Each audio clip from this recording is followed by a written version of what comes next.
This is the Louie Tee Network.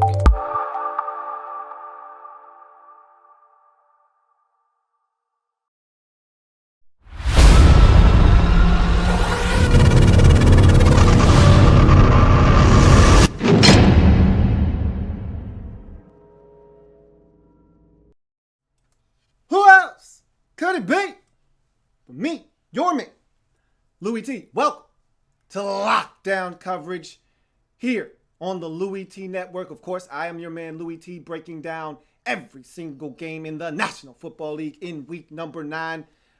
AFC North, family business of the utmost importance. First place on the line in the division. Baltimore Ravens, losers of 4 straight after starting the season 3-0, taking on the Pittsburgh Steelers, who haven't been playing that good of football themselves. Of course, Ben Roethlisberger going down has a large part in that struggle that the Steelers have been going through of late. But here's a chance after the bye week to get back on track on the road against your most hated rival in the Baltimore Ravens, where the Steelers are going to be able to keep control of this division, stay in first place, or whether Ravens going to snap their 4-game losing streak and get back into the thick of things in the AFC North. Let's talk about this football game. But before we do, you know how we do it.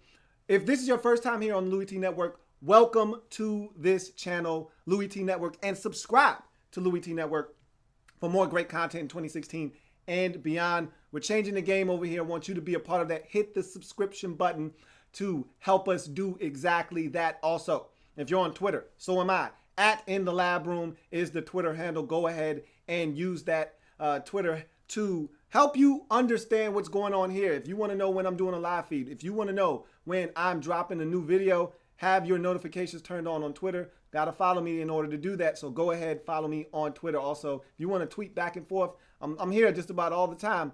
Got the notifications coming to my phone. You want to chop it up, talk NFL football, I'm here. So at In the Lab Room is the Twitter handle, and also on Facebook, In the Lab Room is the Facebook page. We're going to do some different things on that coming up in the near future. So go ahead and get ahead of the curve and like the Facebook page In the Lab Room. That being said, let's jump into this breakdown. Likes, dislikes, banana in the tailpipe for these two football teams in the Pittsburgh Steelers and the Baltimore Ravens. You look at this first half likes for both teams, and we start with the Pittsburgh Steelers. The only thing, I thought the Steelers struggled in this game mightily. The only thing that I liked in the first half from the Steelers in this game, the Artie Burns interception. Big play, and I thought Artie Burns played well in this game. Thought he tackled. I thought he came up, was aggressive. You know, Steve Smith can be a very physical and feisty receiver. And just to let you guys know who are out there, I don't have eyes on the chat discussion right now. So the only way you'll be able to get in touch with me if you want your comment read is to use the hashtag LouieTeeLive on Twitter. So don't have eyes on the actual chat room at this very moment. So sorry about the inconvenience, but I cannot see your comments if you're actually watching this on YouTube and typing in your comments in the discussion box. Don't have access to that right now. But Artie Burns thought he played well. He showed well in this game. That's a good sign for the Pittsburgh Steelers. I actually thought the defense of the Steelers played very well in this football game. They weren't the reasons they lost this game. We'll talk about that a little bit later on. But Artie Burns' interception, the only like in the first half for the Pittsburgh Steelers. They struggled in just about every facet of the game. I thought, except for defense. Again, defense gave them an opportunity to win this game, especially in the first half. You go to the Ravens in their first half likes, 60 minutes with a 95-yard touchdown, the longest play in Baltimore Ravens history in terms of from the offensive side of the football. That's a big play. And I've talked about 60 Minutes, Mike Wallace, and his contribution to this team. And I told you in the offseason when they made this move, very quiet move, no one was talking about it. I said, this is going to be one of the better signings in the offseason because he's going to a team that's going to allow him to use his exploits, to use his best characteristics and traits to help this football team win games and get back to being the Mike Wallace that we saw as a dominant football player with the Pittsburgh Steelers. A catch on a slant, makes the guy miss, stiff arms the safety, and then you know what time it was after that. Down the sidelines is a foot race. Mike Mitchell not going to win that race with Mike Wallace. And so it's a 95-yard touchdown, the first points of the game. Huge play in the game. I thought it was a huge momentum changer because, again, if you're the Steelers in the game, the way you were struggling offensively, you couldn't afford to give up plays like that. And they would never relinquish that lead in this game, would the Baltimore Ravens. The defense is my next like in the first half. I thought the defense was outstanding. And the thing I loved about the defense, especially in the first half the most, and really you could extrapolate that through the entire game, was the rush defense.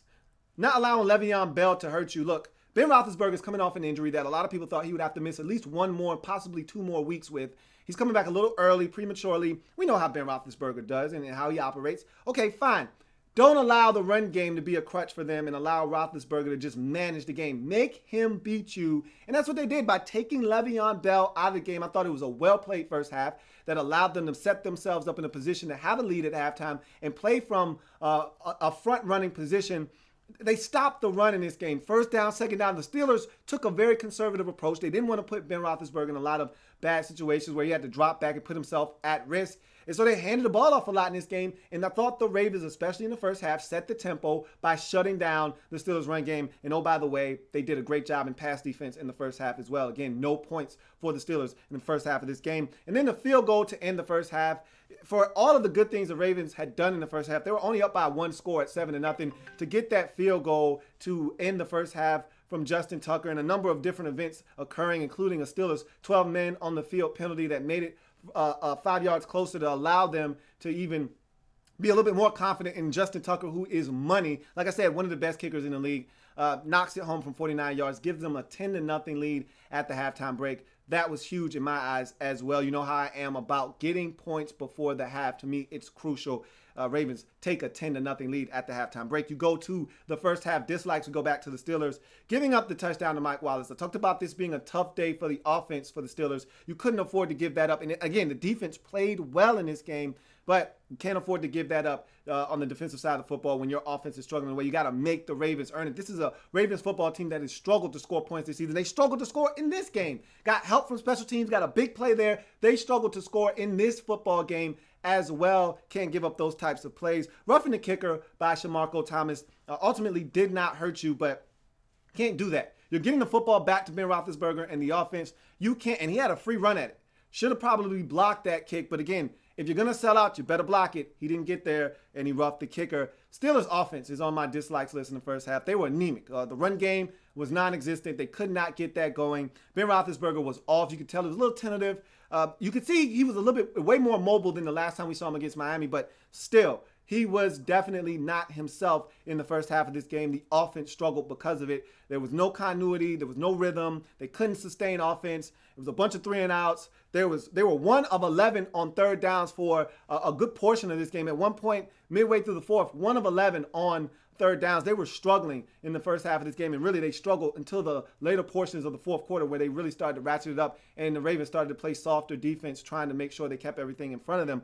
Darius Hayward-Bay goes down with an injury. That's a core special teamer and a guy that has done some good things for them on the offensive side of football. Goes down in the first half, does not return in this game. Hope that injury is not a severe one. We'll hear more about that in the coming days. And 12 men on the field penalty. I talked about this briefly, but you can't have this happen. It was going to be a 54-yard attempt for Just Incredible, a.k.a. Justin Tucker. Now, again, probably would have banged it home anyway because he's Justin Tucker, but make him make it from 54. Don't have 12 men on the field right before the half. Give them the field goal at 49 yards instead of 54 yards. With the wind blowing the way that it does in Baltimore, you never know. 5 extra yards could do some tricky things with that football and help you get off the field, only trailing by 7 at 7-0 instead of giving them a field goal with a kicker that doesn't need your help 5 yards closer to allow him to bang it home right before the half. I thought that was a very costly penalty. 10-0 at the halftime break. You go to the first half dislikes for the Ravens. And it's just missed opportunities. And to me, the entire day for the Ravens was all the things that I didn't like. Most of them missed opportunities in this game to really put the Steelers out of their misery. Ladarius Webb drops an interception on the second possession of the game. That probably would have been a pick six. If he catches that football, I think he's gone to the crib. Great beat on the football. Ben, I don't know if he saw him. Doesn't matter. It was not the best throw, and Ladarius Webb had it in his hands, got to catch the football. Big opportunity, missed. Joe Flacco throws an interception in the red zone. A missed opportunity to get points. You're scrambling out. You got pressure on you. You decide to throw back across your body, which is a no-no, and over the middle. Double no-no. That's a double whammy. Doesn't see the backside corner sitting there, Artie Burns, who gets his first career interception. You can't do that if you're Joe Flacco. You're already in field goal range. Worst thing you could do is turn it over there, and that's what he did. Cannot have that happen. Again, another missed opportunity for the Ravens in this game. And then C.J. Mosley with a drop interception late in the first half. Again, another missed opportunity by this Ravens defense to make a play and take the football away from the Steelers and shorten the field for their offense. Again, missing opportunities to put the Steelers out of their misery in the first half of this game. You go back to the likes, and this time we go to the second half and back to the Steelers. And there's only one thing that I'll give you two for the Steelers in the second half. The 4th and 3 touchdown and Tones to make it 21-7. This game was over if they don't convert there. They get the touchdown. Roethlisberger scrambles out, extends the play, finds Tones standing in the end zone, drills it to him, and gets them on the board. And I'll take it a step further and say just the fact that they were able to rally and make this thing close and even make it come down to an onside kick recovery is a testament to this Steelers team that they didn't quit down 21-0 late in the fourth quarter. However, you still came up short, and it was a little bit too late in this game. Day late, dollar short for the Steelers in this game offensively, but they did battle back and rally and try to make it a football game. I will give them credit for that. The Baltimore Ravens second half likes look like this. The Williams tip interception by Jernigan's, huge play in this game that led to a field goal to make it 13-0.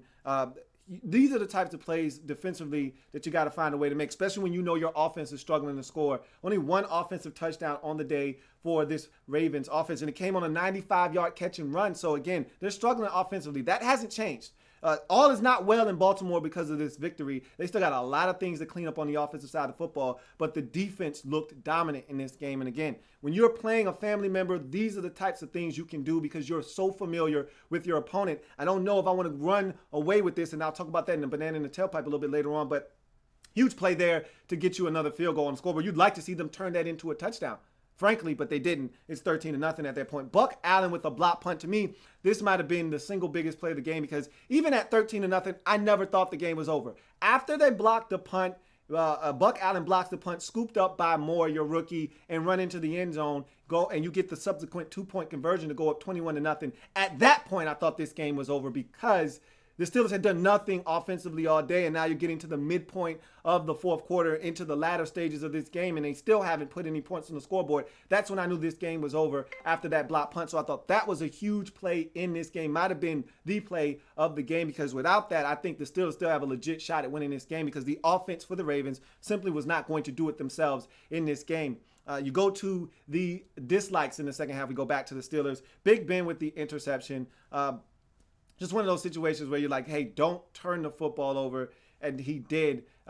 It is what it is. It didn't lead to any Raven points, led to the field goal. And that's a situation where the ball gets deflected. There's not much you really can do in that situation. You hate to see that happen, but it happened. And for the defense to come out there and only give up a field goal after giving up great field position, kudos to that Pittsburgh Steelers defense for standing up tall after the interception.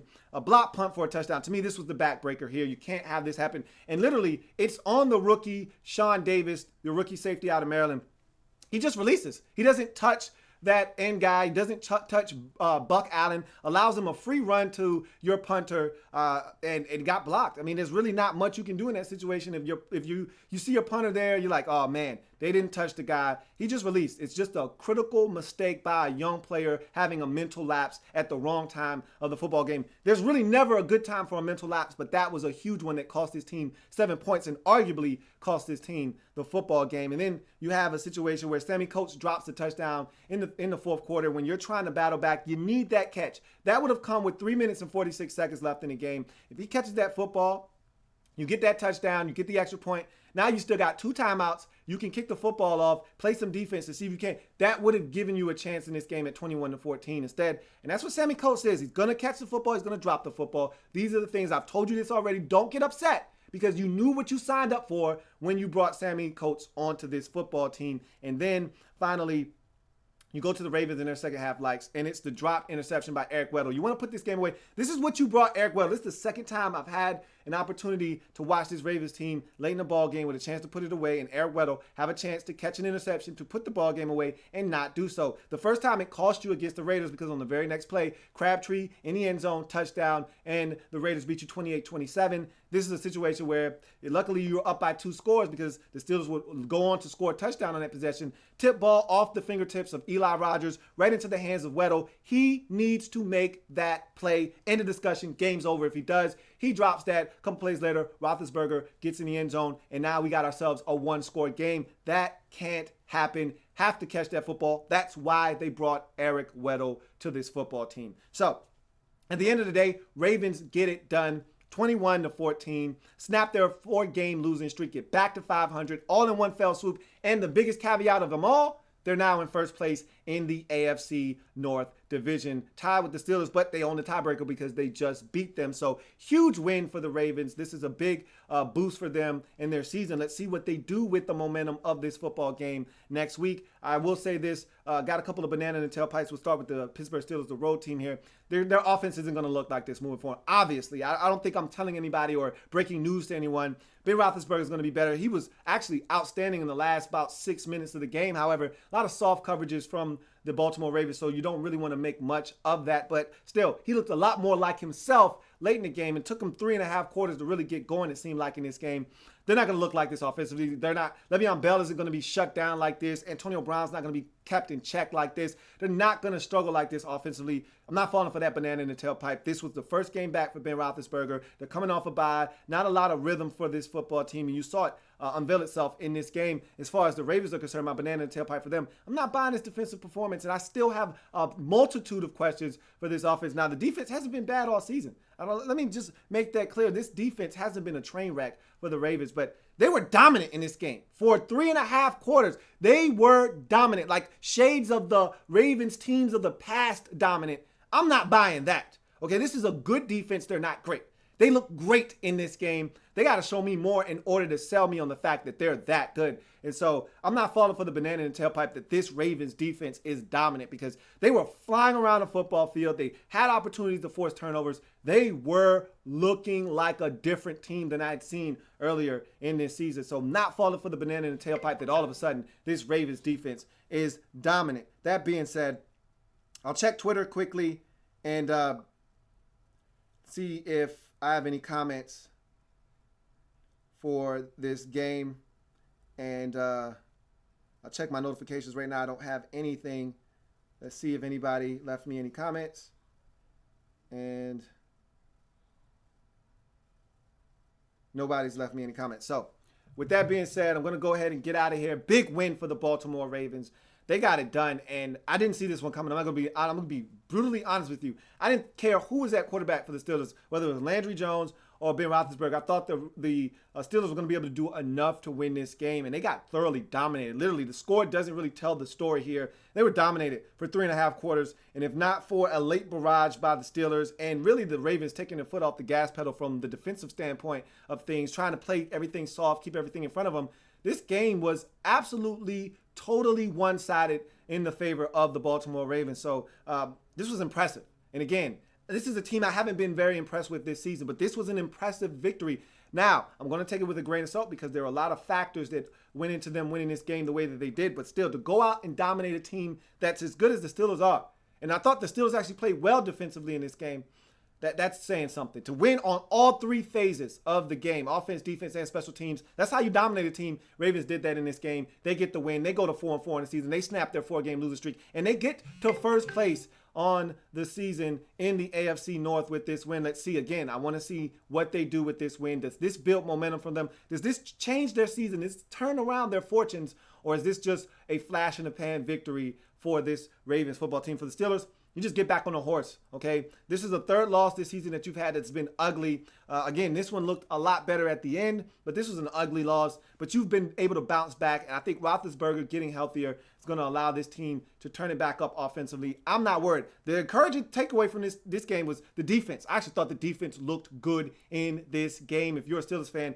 the offense was anemic. You're not going to expect them to look that way moving forward, and for the defense to play as well as they did. Shazier was flying around the field. I told you, a healthy Shazier is one of the best linebackers in the game. He looked damn good in this football game. And let's see, I got a couple of tweets quickly. All right, so with that being said, I'm going to go ahead and get out of here.